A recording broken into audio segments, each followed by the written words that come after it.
We're trying to demonstrate that. Now, that's our family model, but I believe that's also a characteristic of who our Heavenly Father is. I don't just want to leave it to natural. I'm trying to demonstrate who God is. That He's faithful and He's constant. Alright? Faithful and constant. So that's just something that our family knows that. Okay, how are we doing? Okay?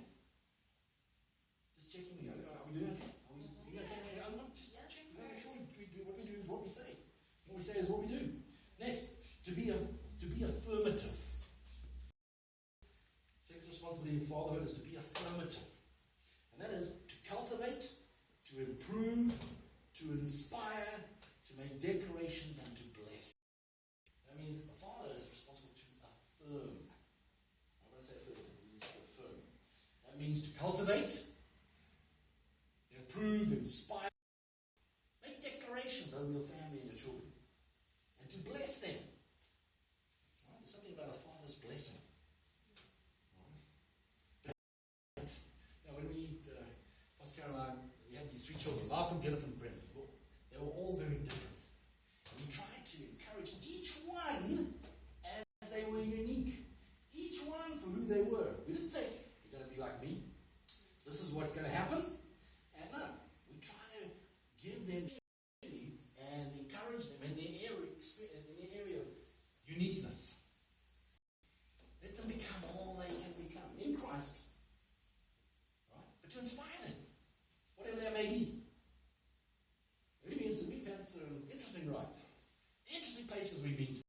We've had assessments done to help. We've also been all different kinds of places just to check things out, to find out, hey, we find out what their different learning styles are. We find out, hey, so this one doesn't learn like this one. Okay, different, right? This one, okay, yeah, it's important. But all the same. I mean, none of us are the same. Just look at your neighbor. Look at your neighbor. Take a look at your neighbor. They're not like you, are they? They don't think like you. They don't speak like you. They're different. Okay? Number 7. Another key responsibility of fatherhood is to be adoptive. In other words, the spirit of fatherhood and adoption looks beyond your own family. You look beyond your own family. Okay? That's what fatherhood does. I was talking to Jennifer the other day, we were just having a discussion. And she's saying, this wasn't your point. We were having another discussion. And she said, I remember my father died when my youngest brother was 14. So I helped bring him up. He lived with us. I adopted him. He just came on part of the family. Okay? Then there was an uncle who was dying of cancer. We took him in. We took him on holiday. We did all sorts of things with Uncle Frank. He lived with us. He died. We adopted him as part of the family. Hey, we're going on holiday. He's coming with. You know? Then, how many of you know Ross? Ross is part of the family. Every time he's in London, hey, Ross, where are you going? You know, what happens when Ross comes to stay at our house? He's not a guest. I want you to know that. Oh, no. He's going to cook a meal like the rest of us. Ross, you're on the dishwasher. He knows. No special treatment. He's been adopted. That's what fatherhood is. It's adopted. So those are the 7 key responsibilities. Fathers to a nation is what blood is to the body. You see, it's a question of honor. There's no freedom without law. There's no freedom without law. You cannot just have freedom without law. Once you have community, you have to bring in some kind of 613 applications of the law through statutes, regulations. 613 of them.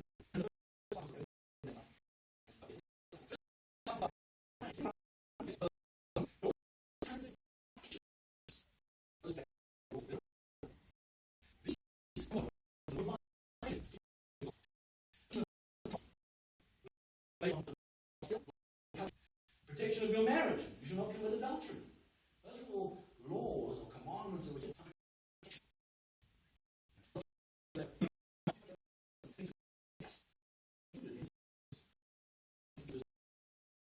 A godly moral law. You're going to continue to worship God. Daniel did that. They tried to pull that one on him. Daniel did that. He said, here they are. They tell him, I've got stuff I've got to worship.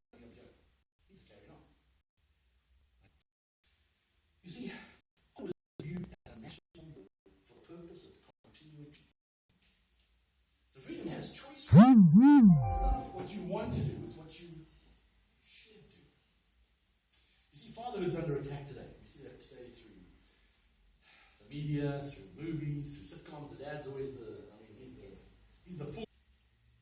Fatherhood's under attack today. See, today in our world, men wake up one day and they legislate their thoughts. Not God's thoughts, but their own thoughts.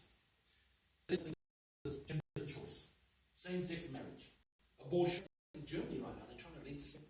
They're legislating those things which are seen as perversion in God's law. That's the day we live in. All right?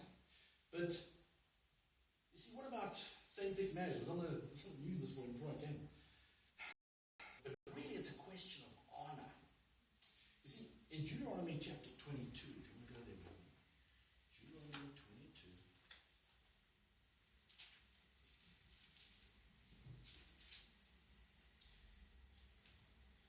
Deuteronomy 22, beginning in verse 13 through to 19. Okay, it says, if a man takes a wife after sleeping with her, dislikes her, and slanders her, and gives her a bad name, saying, I married this woman, but when I approached her, I did not find proof of it. Then the young woman's father shall bring to marriage this man, but he dislikes her. Now, he has slandered her and said, I did not find your daughter to be a virgin, but here is the proof of my daughter's virginity. Then her parents shall stop before the elders of the town. The elders take the man and punish him. They shall be 100 shekels of silver and give them to the young woman's wife. He must not divorce her as long as he lives. Go to verse 28 and 29. It goes on and says that if a man happens to meet a virgin who is not pledged to be married, and he rapes her, he shall pay her father 50 shekels of silver. He must marry the young woman, for violence begins at the premarital level. If found out, it was required that the man was to pay the father of the young woman, and the man was also to be scourged. It's a health issue. Next, there's an abuse involved. See, the rectum is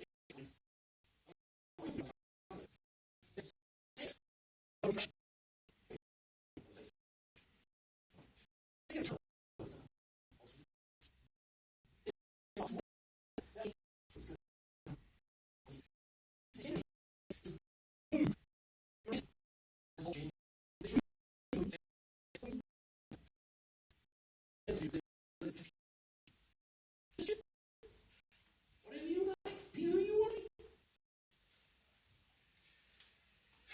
There's many young men here. When God, it's important to see the real person, to see them in a domestic way. She's going to treat you. Okay, so if you see a young lady and she's in a domestic situation, the way she treats her father, she shouts at him and calls him names and whatever else. Watch out, because that's going to happen to you. That's like dinner into restaurants. He doesn't see her in the domestic environment. And there's authority. Does that make sense?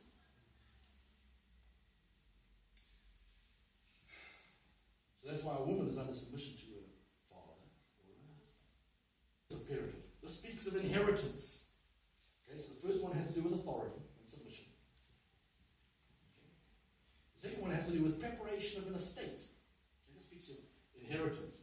This means working under one another, learning how to manage. You see, one's last name is irrelevant. Each one must earn and learn their name. Instead of just handing over something to your children, you have to put them under some kind of ready to manage in the future. Isn't that important? Because if you just get inherited something, you don't value it, you never had to work for it. I'm reminded of Pastor Tom's story about the first car he got.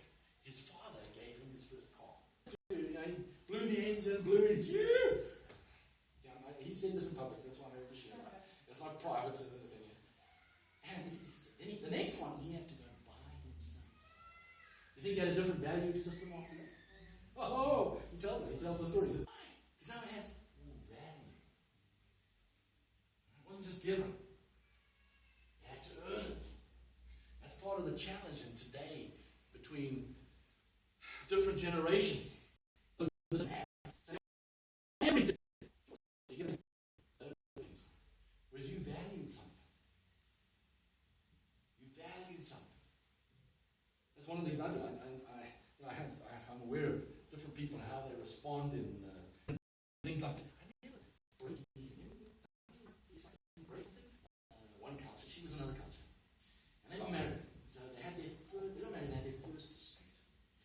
so she starts throwing the dishes. Brim. He freaks out. He just the first time we used to travel.